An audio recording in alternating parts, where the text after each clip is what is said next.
Yahoo! Hello, hello, hello mga masters and mga ka-G! Good morning, good morning, good morning, good morning po sa inyong lahat dyan sa Pilipinas at sa buong Asian countries.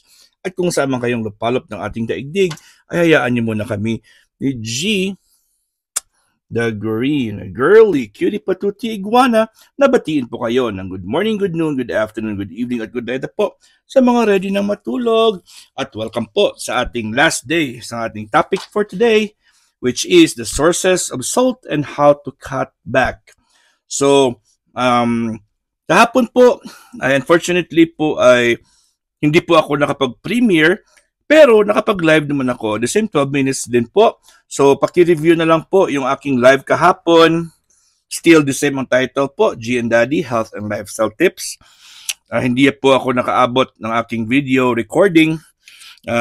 Naka-record po ako, pero accidentally po ay na-press ko ang slow motion. Kaya po nung i-upload ko na po ang video, nagtataka po ako kung bakit po ang tagal-tagal po siyang ma-upload. Yung pagtingin ko pala, slow motion, 1 hour and 10 minutes pala ang buong video. Kaya sabi ko, nako, commitment po na kailangan meron tayo, hindi ako magpag-miss ng isang araw.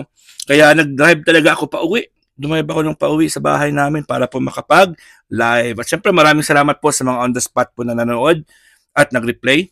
Ayun po, babawi po ako ngayon. Alright, so ano na po tayo, last day po natin ngayon. So, tayo, 11 na po yung ating na-discuss. Okay, sources of salt and how to cut back. So, how much is too much? Okay, yun ating pinakaunang na ano. But before that, before we proceed, I'm gonna ask for your like, share, and subscribe. Siyempre, ang mga comments nyo dyan, those are very important para po sa ating growth ng ating channel.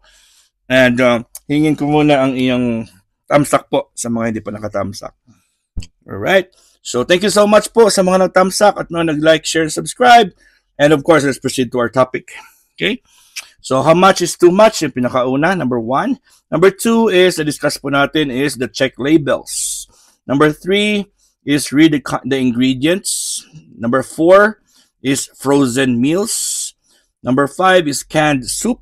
Diba? Na-discuss natin yung canned soup. And then healthy foods. So, hindi po na lahat ng healthy foods po ay low in sodium, or iba dyan sa kanila is high in sodium din. Bread, kalain po natin, bread is also sometimes most of the breads are also high in sodium. Okay, kahit na healthy breads pa yan. Pizza. Yan, pizza is also high in sodium. Kaya they recommend us to avoid too much ordering from outside. If you want to make your own pizza, and of course, only 1-2 slices, the maximum per person, and more vegetables than the meat or the protein toppings. Okay, and then meats. Okay, yung mga ready to eat na mga deli meats and cold cuts, and very high in sodium din po yan. Tingnan nyo po. Cheese is also high in sodium. Kaya check nyo, ang mas maganda daw is mozzarella, goat cheese, and ricotta. Sabi po sa ating check niyo po yung ating mga previous nating mga lectures, kasi po yung mga previous lectures natin, we have I made there I copied the description below. Just check the descriptions below, and I have all of those the lessons for that particular day are there. Okay, and then of course the number 11 are the condiments. Yun po yung mga sauces, spreads, and salad dressings. So sabi natin kahapon is kahit po na kumakain ka pa ng healthy salads, yung ginagamit nating dressing, lalo na kung binibili mo lang yung dressing, ay most of them are high in sodium din po. So watch out for the labels still. Alright, let's proceed to the last 3. Kasi 14 po ito. The 12 is be mindful of menus. Be mindful of menus daw.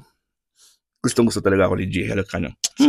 When you eat out, pag kumain pa tayo sa labas, avoid foods that the menus or the waiter describe as pickled. Avoid nyo daw yung pickled. Pickled, avoid the pickled. Why? Okay, because pickled has a lot of salt. Brined. Yung brined po is yung ano yan po, parang pinag-stay po siya sa warm water or with not warm water, with water and salt, a lot of salt. Okay, brined po siya, brined. Cured, smoked, or barbecued. Sila po, tandaan yung pickled, brined, cured, smoked, or barbecued. Sila po yung mga bantayan po natin sa menu na wag nating orderin. Marami yan kasi maraming salt yan. They're likely high in sodium. Instead, look for a dish that's steamed, grilled, baked, roasted, or poached. Okay? So again, kailangan natin orderin natin is yung mga steamed, grilled, baked, roasted, and poached. Can't resist a salt-heavy entry or entra. Split it to a friend. O, diba? Kung meron kayong orderin na high talaga na mga salt-heavy entry pala ang pronounce niyan. Salt-heavy entry, share it with a friend. Wag mong ubusin ikaw lang ng mag-isa. Ha? I-share mo sa friend nyo. Okay, let's go to the second to the last, mga masters and mga ka-G. Flavor your food without salt. Flavor your food without salt. When you cook at home, it's okay to leave salt out of a recipe. Pwede siyang wag lagyan ng salt. Leave the salt out of your recipe. The exception is when baking with yeast.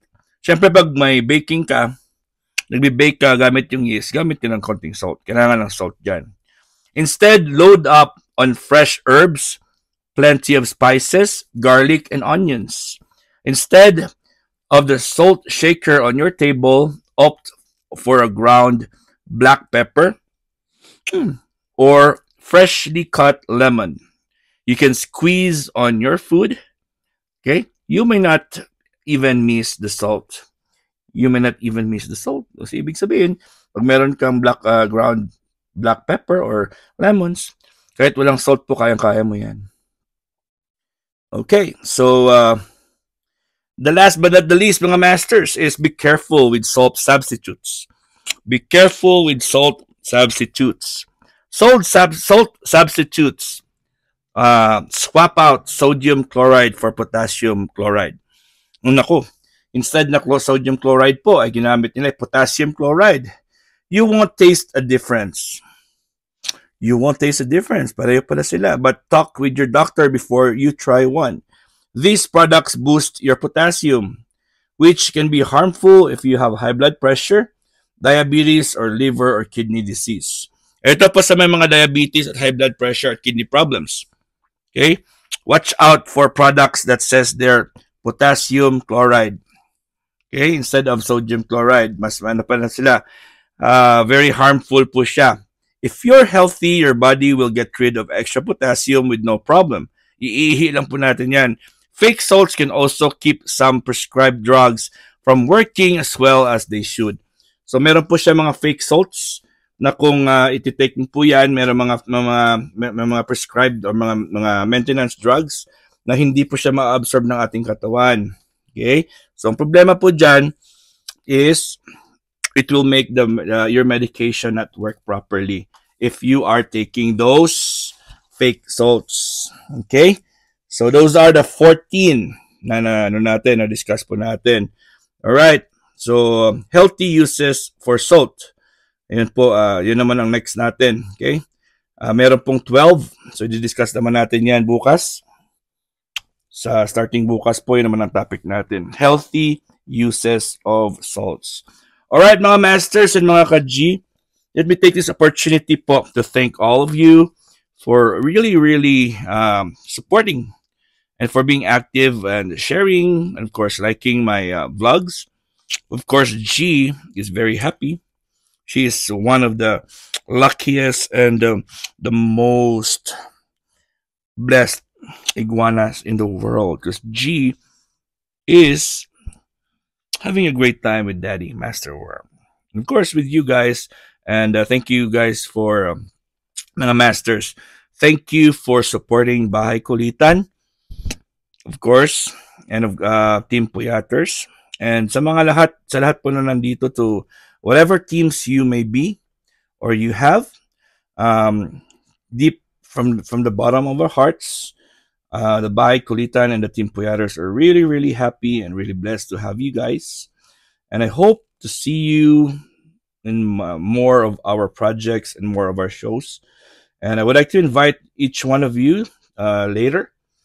So time check, Philippine time is 6 o'clock in the morning. It's already 6:12.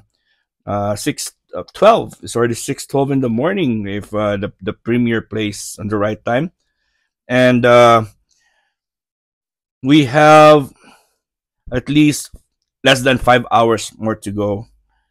Or how much? Yeah, 5 hours more to go before my show. All right, Master Worm will be the host for today's premiere marathon in Baikulitan.